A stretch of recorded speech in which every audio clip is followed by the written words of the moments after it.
नमस्कार, सत्यहिंदी.com में आपका स्वागत है। एक नजर अब तक की सुर्खियों पर। एक बेहद महत्वपूर्ण घटनाक्रम में भारतीय और चीनी सेनाएं पूर्वी लद्दाख में वास्तविक नियंत्रण रेखा पर हाल ही में कब्जा किए गए कुछ इलाकों को खाली कर रही हैं और पीछे हट रही हैं। दोनों पक्षों में शनिवार को लेफ्टिनेंट जनरल स्तर पर हुई बातचीत के बाद यह बड़ी घटना है।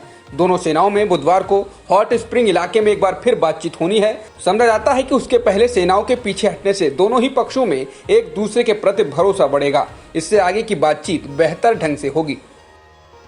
अमित शाह कोरोना संकट के बीच में ही चुनावी बिगुल फूंक चुके हैं। बिहार के बाद आज उन्होंने पश्चिम बंगाल में जनसंवाद रैली की। ये सभी रैलियां वीडियो कॉन्फ्रेंसिंग के जरिए हो रही हैं। इस दौरान शाह ने ममता को कोरोना एक्सप्रेस वाले बयान को लेकर घेरा। शाह ने कहा कि श्रमिक ट्रेनों को कोरोना एक्सप्रेस का नाम देना ममता बनर्जी को बंगाल की कुर्सी से बाहर का रास्ता दिखाएगा। बता दें, ममता बनर्जी ने केंद्र को निशाने पर लेते हुए कहा था कि एक ट्रेन में इतने ज्यादा मजदूरों को भर के भेजा जा रहा है कि श्रमिक ट्रेन कोरोना एक्सप्रेस हो गई हैं।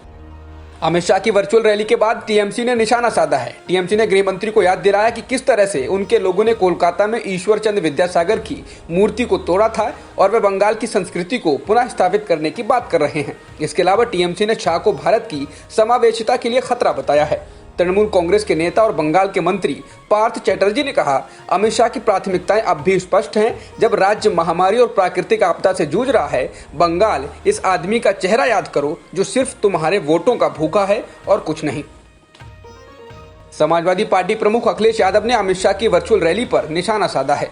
अखिलेश ने ट्वीट किया है, सुना है बिहार की तरह आज पश्चिम बंगाल में भी अरबों खर्च करके विश्व रिकॉर्ड बनाने वाली एक खर्चुअल रैली या वर्चुअल रैली हो रही है। दावा यह है ये चुनावी रैलियां नहीं हैं, तो फिर बूथ स्तर तक इन्हें पहुंचाने के प्रयास क्यों हो रहे हैं? दरअसल भाजपा झूठ का विश्व रिकॉर्ड बना रही है।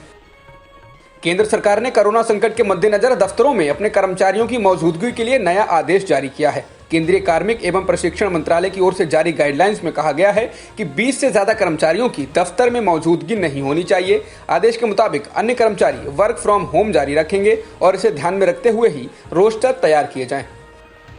भारत चीन के बीच चल रहे सीमा विवाद को लेकर कांग्रेस के पूर्व अध्यक्ष राहुल गांधी ने केंद्र सरकार पर एक बार फिर हमला बोला है। राहुल ने ट्वीट कर रक्षा मंत्री राजनाथ सिंह से पूछा है कि क्या चीन ने लद्दाख में भारतीय इलाके पर कब्जा कर लिया है। राहुल ने ट्वीट कर पूछा कि रक्षा मंत्री हाथ के प्रतीक पर कमेंट कर चुके हैं। क्या वह इस सवाल का जवाब दे सकते हैं कि क्या चीन ने लद्दाख में भारतीय इलाके पर कब्जा कर लिया है।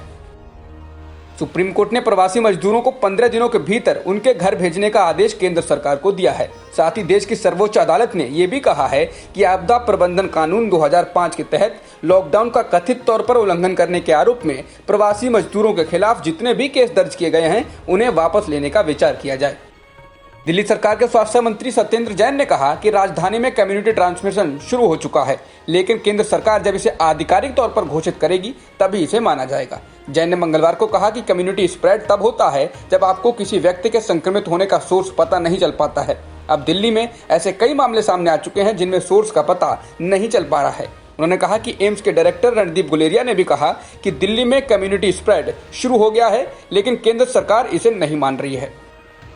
दिल्ली के डेप्यूटी सीएम मनीष सिसोदिया ने आज कोरोना के कम्युनिटी स्प्रेड के खतरे को लेकर उपराज्यपाल अनिल बैजल की अगुवाई में बैठक की, जिसके बाद सिसोदिया ने कहा, मैंने दिल्ली के अस्पतालों को सभी मरीजों के लिए खोलने का मामला उठाया और एलजी साहब से पूछा आखिर सरकार के फैसले को क्यों पलटा गया। इस पर राज्यपाल साहब कोई जवाब नहीं दे पाए। सिसोदिया ने कहा, एलजी के फैसले से दिल्ली वालों के सामने संकट खड़ा हो गया है।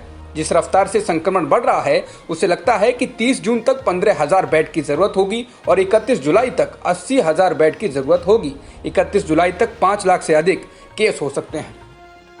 बीजेपी नेता ज्योतिरादित्य सिंधिया और उनकी मां माधवी राजे सिंधिया का कोरोना टेस्ट पॉजिटिव आया है। दोनों को दिल्ली के साकेत स्थित मैक्स अस्पताल में भर्ती कराया गया है।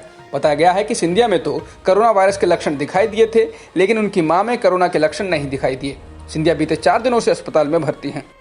भारत में एक दिन में 9,987 नए मामले सामने आए हैं, जबकि 331 लोगों की मौत हुई है, जिससे देश में कुल संक्रमितों की संख्या 2,66,598 हो गई है, जिनमें से 1,29,917 सक्रिय मामले हैं और मरने वालों की संख्या 7,466 है।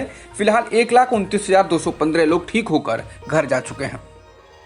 आईसीएमआर ने एक सर्वे में पाया है कि कंटेनमेंट जोन्स में, यानी वो इलाके जहां पहले से कोरोना केस हैं, यहां हर तीसरा व्यक्ति कोरोना से संक्रमित है, लेकिन संक्रमण का पता चले बगैर ही मरीज ठीक भी हो गए हैं। सर्वे के अनुसार कंटेनमेंट जोन में रहने वाले 30% आबादी को कोरोना हुआ और वे लोग संक्रमित होकर अपने आप ठीक हो गए।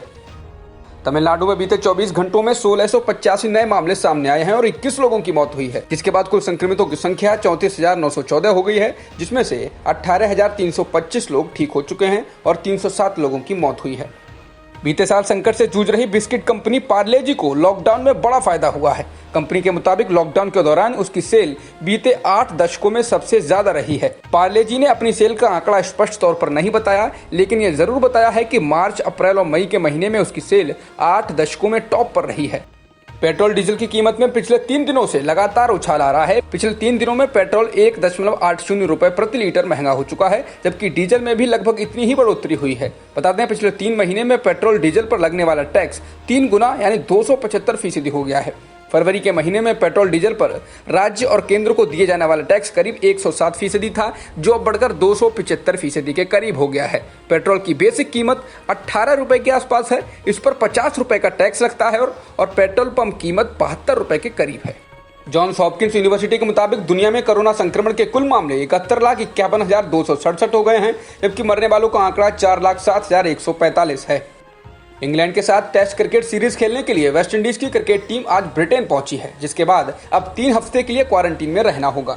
कोरोना वायरस महामारी के बाद ये पहली क्रिकेट टीम है जो ब्रिटेन पहुंची है। हवाई अड्डे पर पहुंचने के बाद पूरी टीम का कोविड-19 टेस्ट किया गया, जिसमें सभी खिलाड़ी नेगेटिव पाए गए हैं। आईसीसी ने कोरोना संकट को देखते हुए कुछ नियमों में बदलाव किया है। नए नियमों के अनुसार गेंद पर थूक लगाना प्रतिबंधित होगा। टेस्ट मैच के दौरान अगर किसी खिलाड़ी में कोरोना के लक्षण पाए जाते हैं तो उसको बदला जा सकेगा। इसके अलावा अंतर्राष्ट्रीय मैचों में होम अंपायर को मंजूरी दी गई है। अब तक की खबरों में बस इतना ही। बाकी खबरों के लिए बने रहिए सत्यहिंदी.com के साथ।